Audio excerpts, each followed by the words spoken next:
राधे राधे, कृष्णा कृष्णा। दोस्तों, यदुवंश के सर्वनाश होने के पीछे दो प्रमुख श्राप थे। पहला श्राप था ऋषि दुर्वासा का और दूसरा श्राप था मां गांधारी का। कृष्ण भगवान के पुत्र शांब थे, जो बचपन से ही उदंड प्रकृति के थे। एक बार वो एक महिला का स्वांग रच करके और अपने पेट में मिट्टी का घड़ा बांध करके ऋषि दुर्वासा के पास जाते हैं और उनसे पूछते हैं कि ऋषिवर बताइए कि इस महिला के पेट में क्या है। ऋषि दुर्वासा ब्रह्मज्ञानी थे, उन्हें सारी चीज पता हो जाती है और वो क्रोध में आकर के सांब को श्राप दे देते हैं और कहते हैं कि इसी पेट से जो चीज जन्म लेगी उसी से संपूर्ण यदुवंश का सर्वनाश होगा। दूसरा श्राप मां गांधारी का था। महाभारत युद्ध समाप्त होने के बाद मां गांधारी देखती हैं कि हमारे वंश का समूल नष्ट हो चुका है और वो क्रोध में आकर के श्री कृष्ण भगवान को ये श्राप दे देती हैं कि जिस तरह हमारे वंश का सर्वनाश हुआ है उसी तरह आपके भी वंश का सर्वनाश हो जाएगा।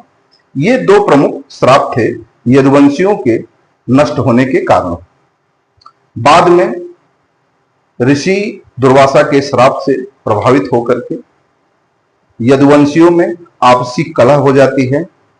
कृतवर्मा और सात्विकी दोनों लोग युद्ध के वर्णन को लेकर के आपस में युद्ध करने लगते हैं और कृतवर्मा सात्विकी का गला काट देते हैं, जिससे यदुवंशियों में आपसी कलह शुरू हो जाती है और लड़ाई हो जाती है।